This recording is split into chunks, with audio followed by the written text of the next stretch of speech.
On the Jacob Buer Show today, I am so happy to have on our former president and the former Indiana governor, Mitch Daniels. How are you doing today? I'm fine, thanks. I should have thought to put on some Purdue gear, but I got busy and forgot. Totally fine. So let's kick things off. In 2021, you gave a very interesting commencement speech that was outside, of course, at the time. So many things you had mentioned how we were going through hardships and how you need to overcome them as you go forward in life. What has kind of changed since then, if there would be any different advice that you would give, um, looking back on that?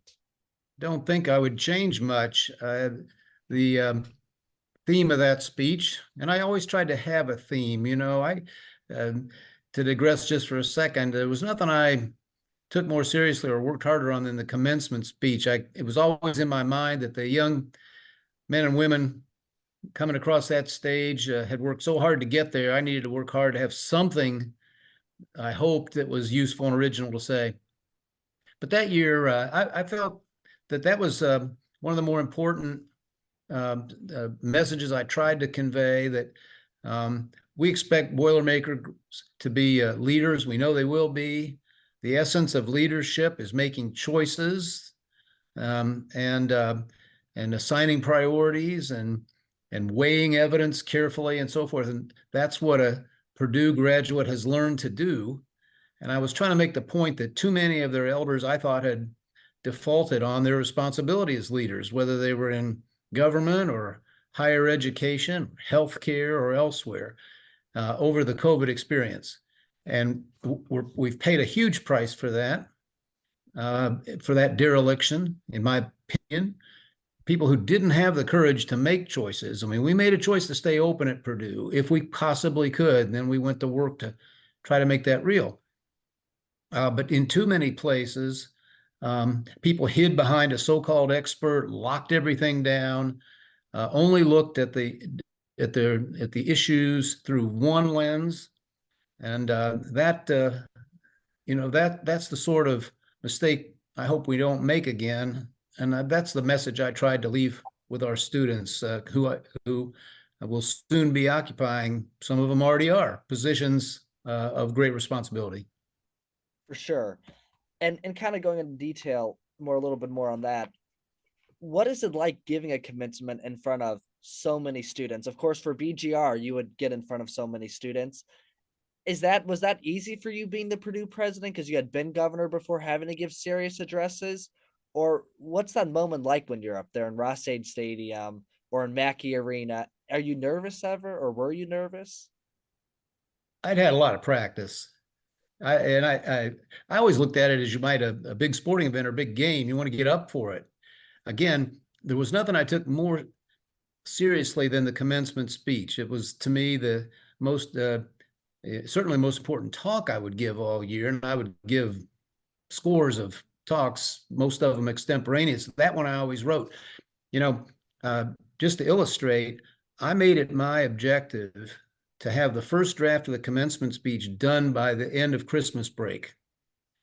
I would save things all year, possible themes or messages, and over Christmas break, I would try to select the general topic and draft it. It's like having your term paper done, way in advance. It gave me some time, a lot of time to sand it and file it and try to make it just right for the audience. But you ask, what was it like? I mean, I wouldn't be nervous particularly because, again, it wasn't anything I hadn't done a million times, but I frequently got emotional. I had to watch about that because, I felt so strongly about our student body. I'd gotten to know hundreds or thousands one way or another. And looking out at that sea of faces always affected me more than crowds I talked to that might have been even larger. Really interesting to hear that perspective from it.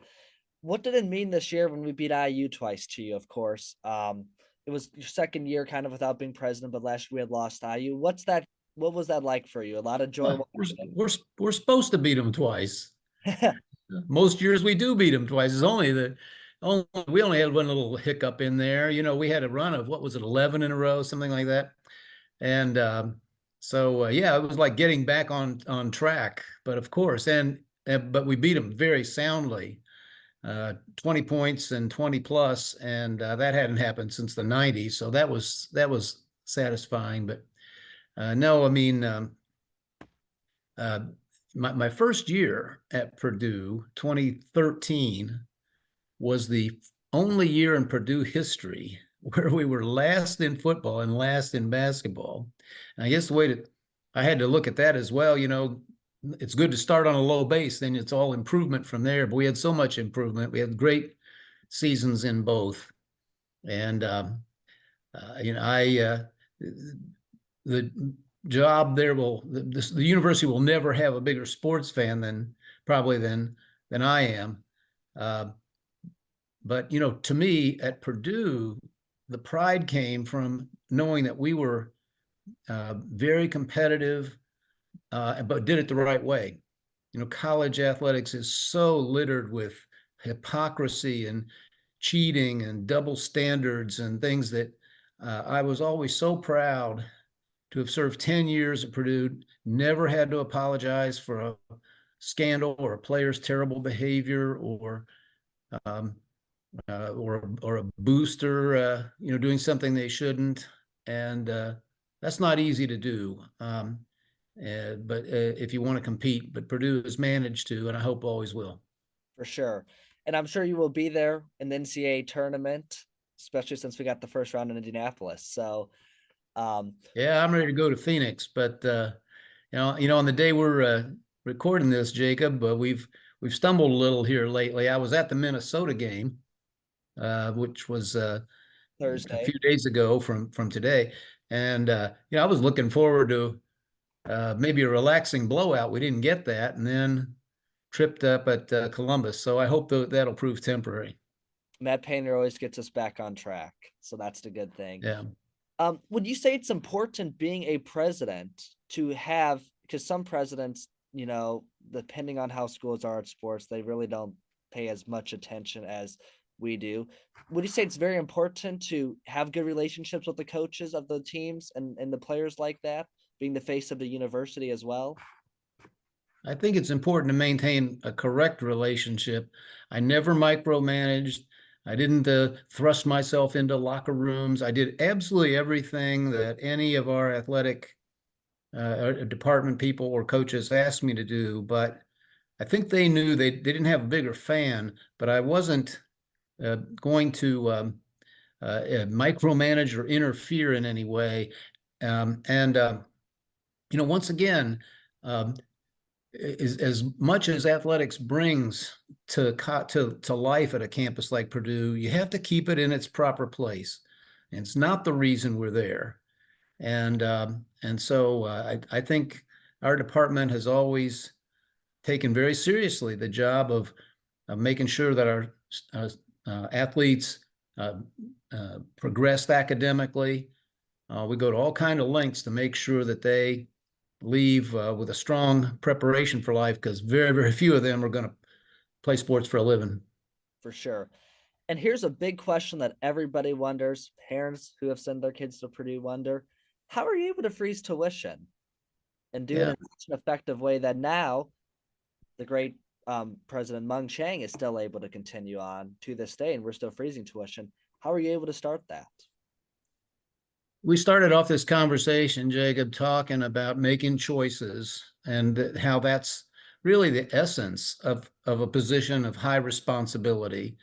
Do I spend my money here or there? Do I deploy people to this task or that task? What are our highest priorities? What should I spend my time, put my attention on? Well, we decided very early, and I decided on my way to Purdue that a very important task would be to somehow try to keep the place affordable. After 36 straight years of increases, which, by the way, was typical of other schools like us. Ours, we weren't any worse. And so I've been asked that question, naturally enough, 1,000 times over the years. What I've basically got out of saying is that we decided that was a priority. And so I say we solved the equation for zero. In too much of higher ed, money was so easy. You just, however, they would ask the wrong question. They would say, how much would we like to have to spend this year? What would it take to keep everybody happy? Make all the departments and deans and all the programs happy, and then just, dial up tuition to produce that amount. And that's the wrong way to ask the question. So we asked the question, what would we have to do to avoid raising tuition for our students and families? And it turned out not to be that hard. I think Purdue had been relatively well run before I got there compared to other schools I've now learned about. But there was still a lot of, as we say, low fruit to be picked. And when you get everybody pointed in any endeavor, if you can get people pointed at a common goal and everybody trying to contribute to it, you'd be amazed what can happen. And so it was savings, large and small. And it was, again, simply alignment around that goal. I never imagined at the beginning, what did I know? I was brand new to the whole endeavor of higher ed. I never imagined we could maybe go past 1 year, but then it wasn't that hard. And so we asked the question the second year and the third, and here we are 13 years later. So I will tell you one other thing that's very important to note. What started out as an attempt just to make a gesture of sensitivity that we care about this, we're going to try to keep Purdue affordable, turned into a trademark. I thought, and I was wrong, that lots of schools would have to start moderating their cost, and we better not get left, behind. Well, didn't happen that way. Most of the rest kept raising their rates, and year after year, Purdue became more distinct. For the business school students who are watching, the essence of marketing is differentiation. How do I separate what I'm offering, my product or service, from everybody else's? Well, it just happened in our case. And what did that produce? Record applications. One way we did it, a key really to maintaining it, was the school grew by 30%. So you get 30% more people paying. You don't have to charge everybody more. And by the way, graduating more talented Boilermakers is exactly the assignment that I thought was primary for us. That's a lot of information that I think answers that question. So thank you. Appreciate you going into detail on that. Not everyone goes into details when you ask them questions. So, Well, I've had, there's something else I've had some practice at, because again, everywhere I go, people want to know, and I want them to understand it wasn't gimmicks. We didn't raid the cookie jar. Purdue's reserves are much bigger than they were when we started. We more than broke even every single year. We've paid our staff and faculty at or above the peer group every single year. Some years we led the peer group, so we were compensating people for the good work they were doing. It wasn't any of those things. It was expenses and attracting more talented students.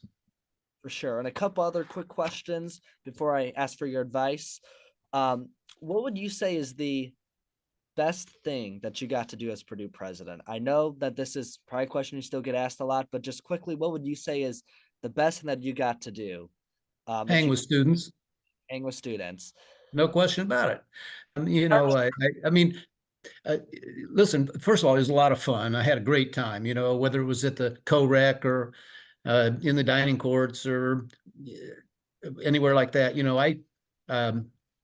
I was able to be on task all the time at Purdue. My wife was here in Indianapolis, where I'm talking to you from now, an hour away. But she had some responsibilities here and grandchildren now. And so it worked pretty well, because I would come up usually on Sunday night, and I could be there all day and all night, every night I needed to be, and come home on the weekend if I could. And so I got to spend a lot of time with students. And yes, it was fun, but maybe more important, I just learned a lot. And I would always ask, how can we make this place better? What would you do if you had my job? Questions like that. Um, Advice I've given many, many times to leaders of tomorrow is I always said, don't take the elevator, take the stairs, meaning uh, be in touch with the ground floor, whether it's your customers in business, the voters when I worked for everybody at the state of Indiana, or in the case of Purdue, students, staff, and so forth. Don't lose touch, and uh, don't let information all be filtered on its way to you. Try to get as much as you can firsthand. And that's what I both, yeah, I enjoyed the heck out of it, but I also learned so much because I was able to do that. Sure. And just two last questions. Going to governor real quick, what that was like. What would you say is the most memorable moment being governor? Of course, it's a beautiful place to work in. You get to meet a lot of amazing people. I got to do that in just 2 months over to summer work and to state capitol. You got to serve for 8 years. What was your favorite part of that job? What we got done, I was only interested in the job because at the time Indiana was sinking, it was going nowhere. The biggest newspaper in the state had a big award-winning series called State of Decline. And in our group, um, most of us, I'd never run for public office before. Most of the people who joined us were coming out of business or coming from outside politics. We only had one reason to do it, and that was, grab this state by the lapels and start making some changes that make it a place that's more attractive to business and investment so people can earn better incomes. Um, we had to start improving the educational system of the state, which continues to be a work in progress. If you want to pick one moment, I mean, there's so many, but the day when we opened bids on our lease of the Indiana Toll Road and found a bid for $4 billion cash, way more than we imagined we could get. And I knew that we'd be able to rebuild this state. We used that money, put it all into hard infrastructure, resurfaced half the state roads, rebuilt a third of the bridges, and built all these new projects, like 25 east of West Lafayette that had been people had been promised for decades. We were able to do all that, and that was a big moment because nobody's ever going to roll those roads up. There's something that will be there for the future. By the way, every year CNBC rates the 50 states on infrastructure. Indiana #1 every year, and it goes back to that moment. For sure. And one last thing, speaking to kind of sophomores, juniors, and seniors who got to have you as president, what would your advice just be to them? You came in speaking to them at BGR week. What would your advice be to them leaving the doors for life, since they didn't get to see it commence? Well, the single best thing I've ever come up with when people want that magic one-liners, try to be a person people can trust. If you say you're going to do something, do it. If you say you're going to keep a secret, this is a big one. Keep a confidence, actually do it. So few people really can. Return your messages and phone calls, and that nothing will serve you better or make you, I think, feel more fulfilled in your own self. Beyond that, take advantage of the remaining days you have at Purdue. Study hard, challenge yourself, take the courses that will stretch you. It will make so much difference later on. Purdue has maintained, I think we can show, greater rigor. 79% of the grades at Yale University last semester were A's. Now, it cheapens the whole experience, and it appreciates the currency of a college diploma if they're handing out good grades without people having to earn them. So we're not like that at Purdue, and I would encourage students to see that as a plus, not a problem, and stretch themselves as far as they can go. It'll just pay off for the rest of your life. For sure. Well, thank you so much for coming on the Jacob Beer Show today. We hope to see you on TV and all around when Purdue wins a title, hopefully a month from now. And thank you.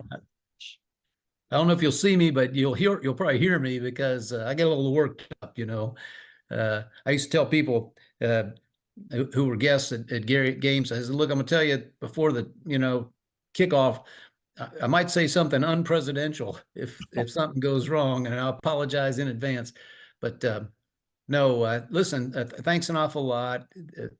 For any of those three classes who are watching, I loved every day of working for you. And I just know that each and every one of you is going to make Purdue and me proud for evermore. For sure. Well, thank you so much. Okay. See ya.